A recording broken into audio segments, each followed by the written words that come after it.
E aí, gente, tudo bom? Eu sou o Lucas Sequinel, professor de História e Geografia, e hoje nós temos uma videoaula sobre o processo de independência do Brasil. Lembrando que nós vamos discutir alguns antecedentes e também entender por que esse processo foi tão moroso, né, demorou tanto, e qual é a relação de Napoleão e também de uma dívida que o Brasil contraiu com a Inglaterra. Mas vamos por partes. Vamos começar pelos antecedentes. Então, a família real portuguesa ela acabou fugindo de um conflito com a França e chegou ao Brasil ali no início do século XIX. Então, Dom João, né, que era o líder da coroa portuguesa, né, ele ficou com muito medo da invasão francesa e, de acordo, né, com a história, nós temos Portugal muito pobre por conta desse conflito. Quem ficou no poder foi um Sir, né, Sidney Smith. E além disso, né, o comércio português estava muito prejudicado pelo decreto da abertura dos portos às nações inimigas. Isso em 1810. Bom, diante das dificuldades, em 1920, estourou a Revolução na cidade de Porto, que também, né, se espalhou pelo restante do país, e essa revolução ficou conhecida como Revolução do Porto.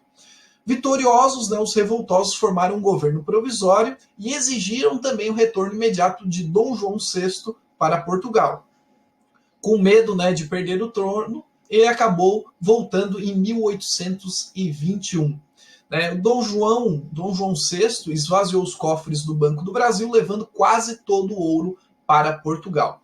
Então, lembrando, né, que Napoleão tem sim uma participação no processo de independência do Brasil, porque graças a essa invasão a Portugal, a coroa portuguesa praticamente toda se transferiu para o Brasil. E mediante, né, esse período que eles ficaram aqui, de 1808 até 1821, nós tivemos, é claro, né, um processo de desenvolvimento de algumas questões nacionais, né, como, por exemplo, a primeira Biblioteca Nacional do Rio de Janeiro.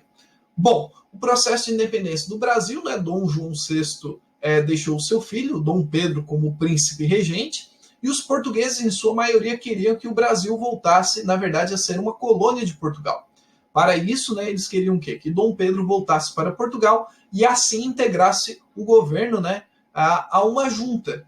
E essa entrega não agradou o povo brasileiro, muito menos também a Dom Pedro. Então, Dom Pedro preferiu ficar no Brasil e esse dia, né, foi 9 de janeiro, foi conhecido como o Dia do Fico. Isso acabou causando rumores, né, de uma possível independência lá do outro lado do oceano, em Portugal. Mas, enfim, agora que a gente analisou os antecedentes, como é que foi o processo de independência? Né? Dom Pedro proclamou a independência no dia 7 de setembro de 1822, às margens do rio Ipiranga, após, né, receber alguns decretos da corte de Portugal.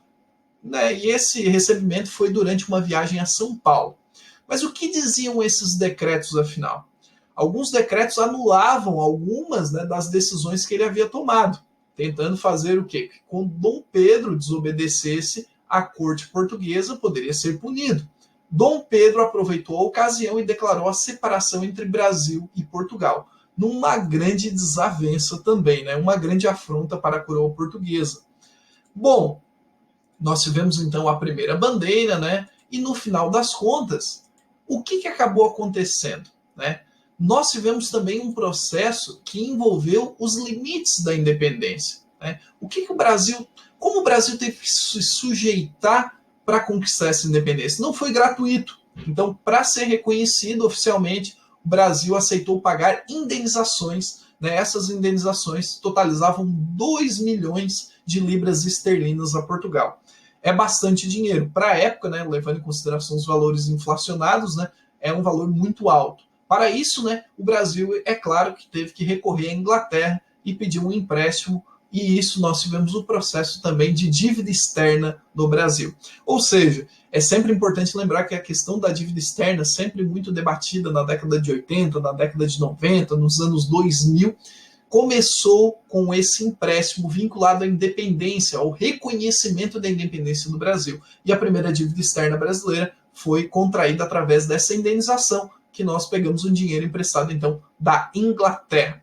Então, apesar do processo de independência ter sido com base nas ideias iluministas, a ideia de liberdade, igualdade, fraternidade, a escravidão ela foi mantida no Brasil até 1888, de maneira oficial, né?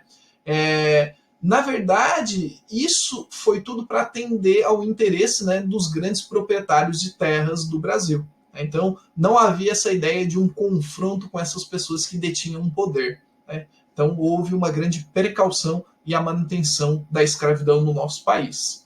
O Brasil continuou com o modelo agrário, né, a ideia de agroexportação, e baseado em latifúndios, em grandes propriedades rurais e na produção de gêneros primários, sempre voltado para exportação. O Brasil era um polo agroexportador, ou seja, era pouco diferente da sua fase colonial, quando pertencia, né, tinha aquela relação com a metrópole portuguesa. E ao contrário de outros países do continente americano, né, principalmente da América Latina, que adotaram um sistema republicano, algo um pouquinho mais moderno, né, podemos dizer, o Brasil adotou um sistema monárquico, baseado num poder de um rei, ou seja, nós tínhamos um poder moderador. Dom Pedro I, na verdade, atuava como um grande rei no nosso país. Pois bem, gente, essa foi uma videoaula sobre o processo de independência no Brasil. Nós caracterizamos principalmente os antecedentes. Espero que esse conteúdo tenha sido útil. Compartilhe, deixe a sua curtida. Críticas, sugestões, deixe nos comentários abaixo. Certo? Muito obrigado pela atenção e até a próxima videoaula. Valeu!